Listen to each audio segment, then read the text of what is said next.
City, Mike, Russell, Keaton, Jose, Larry. It turns out there seems to be an ongoing fight discussing the history between Andrew Cuomo and Donald Trump as Zohran Mamdani highlights them conspiring. Well, of course they're going to be conspiring, man.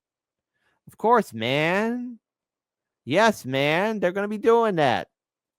And, I know that Zohran Mamdani also seems to have got a contact from Barack Obama, too. What's going on? What's going on? Tonight, leading New York City mayoral candidate Zohran Mamdani sounding almost like a broken record, trying to tie his opponent, Andrew Cuomo, to Donald Trump. Listen to Mamdani on the campaign trail today. Andrew Cuomo is ringing Donald Trump's cell. This is a former governor who is getting advice from the current president. He has spent more time criticizing me than he has in criticizing the legislation that Donald Trump has passed. Yeah. Now, Andrew Cuomo denies reports that he asked President Trump to help him in this high-profile race. But one thing is undeniable, that Cuomo and Trump and their families have a long history. Jason Carroll is out front. Former Governor Cuomo has been conspiring with President Trump. New York's leading mayoral candidate, Zohran Mamdani, has a new strategy. I have a responsibility to make the case everywhere. Barnstorming the 5 boroughs in 5 days and trying to tie his opponents, specifically former Governor Andrew Cuomo, to President Trump. Mamdani capitalizing on a New York Times report saying Trump, so concerned about a possible Mamdani win in November, was considering getting involved in the race, and that the president had a call with Cuomo in recent weeks. Cuomo, who is running as an independent, says the call didn't happen. I can't remember the last time I spoke to President Trump. I did call and leave word after the assassination attempt. Look, listen.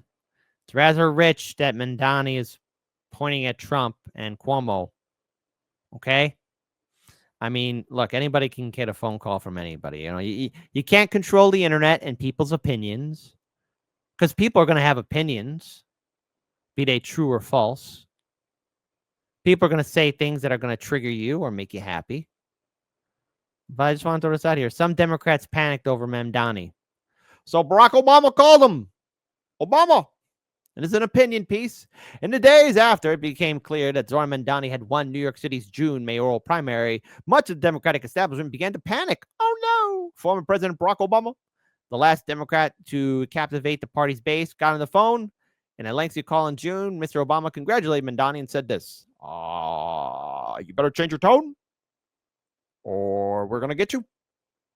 You better learn to line up, or either that, you're going to get a drone, or something will happen. Political career ruined. Drop all that rhetoric. AOC learned that lesson. Obama out. And that's what happened. That's what happened. I think my Obama voice is better. I think Keaton from Due Dissidence tried to come after my impression. How dare you? How dare you? That's my bread and butter. It's my bread and butter. I'll start a war over that. Obama offered him advice about governing and discussed the importance of giving people hope in a dark time, according to the people with knowledge of the conversation. Others in Mr. Obama's orbit have also shown keen interest in Mr. Mamdani and his campaign. John Favreau, who served as Mr. Obama's speechwriter, Dan Pfeiffer, a former senior advisor. Oh, so he's getting everybody. David Axelrod, who served as Obama's chief campaign strategist and senior advisor, was also curious. Last month, he stopped by Mr. Mamdani's campaign headquarters, then in the Flatiron neighborhood of Manhattan, to meet the candidate and his staff and see things for himself. This is how you know that this is bull. What I found, that's not an impression of Mr. Axelrod. What I found when I went over there, over to that office, was a familiar spirit that I had seen in a while of just determined, upbeat idealism. You may not agree with every answer he's giving or every idea he has, but he's certainly asking the right questions, which is how we make the country work for working people. So great. So everyone, key figures in the Democratic establishment are visiting Mr. Mamdani. So it's rather rich that he's saying, Cuomo, oh, look, I'm not a fan of Cuomo. Not a fan of him at all. New York City, you could do a lot better. You could do a lot better.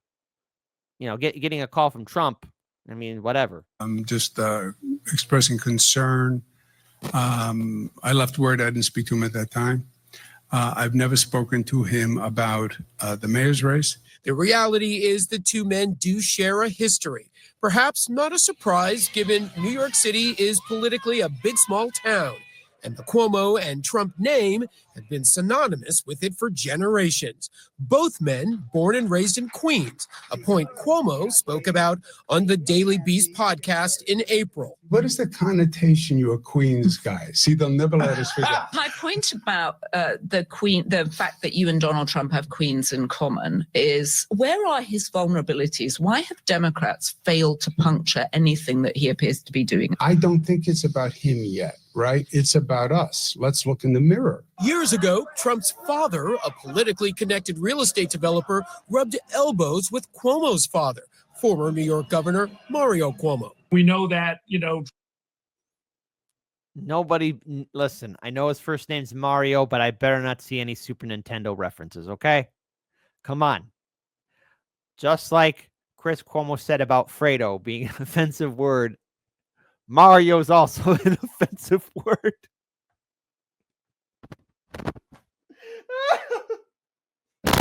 Oh man, I need to laugh. I need to laugh. Trump was at a birthday party for Andrew Cuomo. We know that Trump was at one time the largest political donor to Mario Cuomo, the father. So is that personal? Is that professional? It all starts to get really mixed up. Cuomo described his relationship with Trump to a group of business leaders last week as a dysfunctional marriage. He certainly has been at odds with him over the years. First of all, if he's sitting home watching TV, maybe he should get up and go to work, right? Cuomo gained national attention in 2020 during the early days of the COVID pandemic with his televised briefings where he often called for more federal resources and openly criticized President Trump's downplaying of the disease. The president is attacking science. What a surprise. No surprise. He's been attacking science from day one. Look, I think that was objectively a good moment for Andrew Cuomo. Former New York City mayor and Cuomo Trump critic Bill de Blasio sees a striking similarity between the president and Cuomo. What he understands and what What would that similarity be? What would it be? What would it be, folks? Come on, I don't think I could even say it out loud on the channel right now. What could it be? he respects his strength. I mean, this is true of Trump. This is true of Cuomo. Jason Carroll, CNN, New York. What could it be? What could it be? What could Cuomo?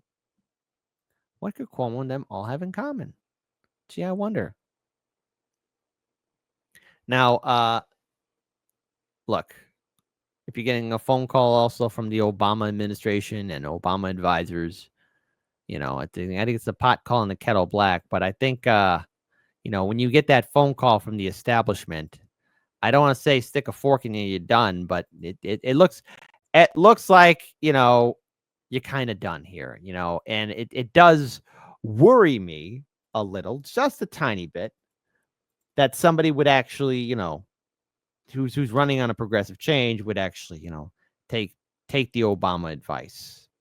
That always leads to the full-on epic failures, right? So that's something that weighs with me a lot, and I do call into question just the sincerity of this campaign, what it means going forward. But I kind of saw this coming. It's easy to say one thing on a campaign trail and then do something completely the opposite.